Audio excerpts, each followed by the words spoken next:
everybody. So I'm really excited today. What we're going to talk about is the new live action remake of Lady and the Tramp. And everybody knows that I have not been a big fan of these live action remakes. Almost always I just prefer the animation. I just like animation better. And so I have not been a big fan of the ones that have been released this year.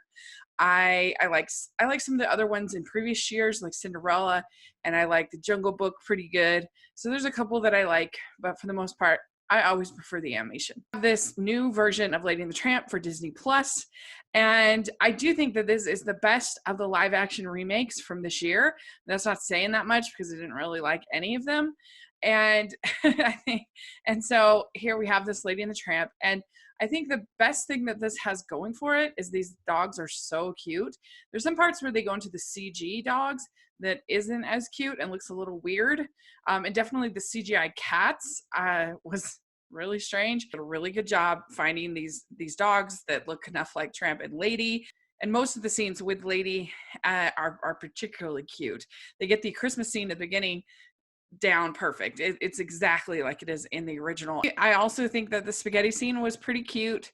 All the scenes that you want to be like, oh, adorable, are adorable in this movie. So in that sense, it was pretty satisfying. Like I said, it's definitely my favorite of these live action remakes. I also just think with the coloring, the music, the costume design they've Colleen Atwood doing the costumes, they definitely captured the nostalgia of the original film.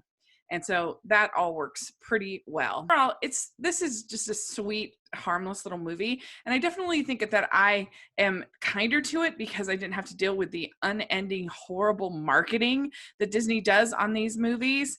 And just seeing it on Disney Plus was just so much more palatable to me than on the big screen. So that's just me and my weirdness. But overall, I enjoyed watching it. I thought it was fine, but I definitely would always prefer the original.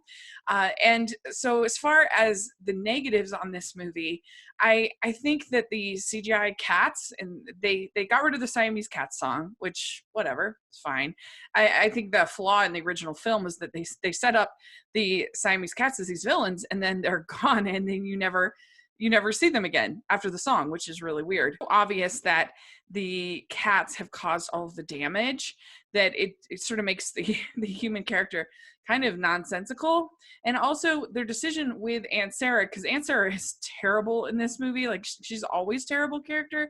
Like she's such a villain. But in this one, it's kind of a weird choice they made, which I don't understand, is that Jim, Dear, and Darling kind of trick Aunt Sarah into watching Lady. Thinks that she's there to watch the baby, and they're like, surprise. And so like, why would you do that? Why on earth would you want somebody who doesn't love dogs watching your dog and sort of trick them into watching your dog? Very strange. So I don't understand why they did that. And then at the end, they're like, we'll never allow you into our house again, never come back or whatever. And it's like, you tricked her into watching your dog in the first place. So it's sort of I don't understand that choice with Aunt Sarah. I mean, she's still kind of the worst because who puts a muzzle on a little dog? Like, what? I also think that they did a great job with He's a Tramp. I thought it was so well done. So way to go there. And this sounds so ridiculous for me to say, but I didn't think that these live action dogs, like them being in love, for some reason it was, I was joking on Twitter that the chemistry wasn't quite there for me, which is ridiculous. But I don't know. It's for some reason in animation, it's easier to kind of get caught up in the romance of these two dogs than it is in live action. Also, I did actually, I think, enjoy the movie more because I was able to live tweet it, and I really enjoy live tweeting movies. And so I'm thinking maybe if I were to see the other live action remakes first and be able to live tweet, then maybe I'd like those more. I don't know. I also think they have this dog catcher character who is an insane person. Like, I'm not necessarily against him, but he was crazy. And so, I don't know, it was a little over the top. I don't know, some parts were kind of funny. And it's basically a shot-for-shot remake of the original film. And I know people are tired of saying that. But aside from the Siamese cats, it's basically the same. There's also, for some reason, they decided to add this tons of dialogue between Lady and Tramp before they have their night together or whatever. And I don't know. I didn't need that. So whatever. It's a very faithful remake. It's like I said, except for that Siamese cats things. They also changed Jock into a girl, which was fine. I didn't care about that. And Jock and Trusty, I like Sam Elliott as Trusty. I think that he did a good job. He's like the perfect voice for that role. With Old Reliable. Did I tell you about Old Reliable?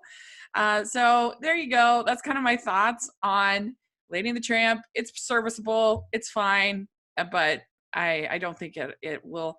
And I guess another thing that I think maybe helps me feel a little more warm to this movie is I think that Lady and the Tramp is pretty underrated as far as a Disney classic. It's not one people tend to think about, but it's such a sweet, lovely little movie. And so I'm hoping that this movie will actually encourage other people to watch the original. And so I see it as more valuable than something like Lion King, which why do we have this movie?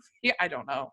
I definitely liked it much better than Lion King, that's for sure. So that's kind of my thoughts on Lady and the Tramp. I'd give it a 6 out of 10. So smile worthy for me, but no great classic or anything. So let me know what you think of Lady and the Tramp, and I will talk to you all later. Make sure to follow the Hallmarkies podcast. We're posting almost every day right now with the holidays, and we've had some really great content that I'm very proud of. So I'll have a link to that in the descriptions. Thanks a lot. Please subscribe to my channel. Please consider becoming a patron of the channel, and I will talk to you all later. Bye.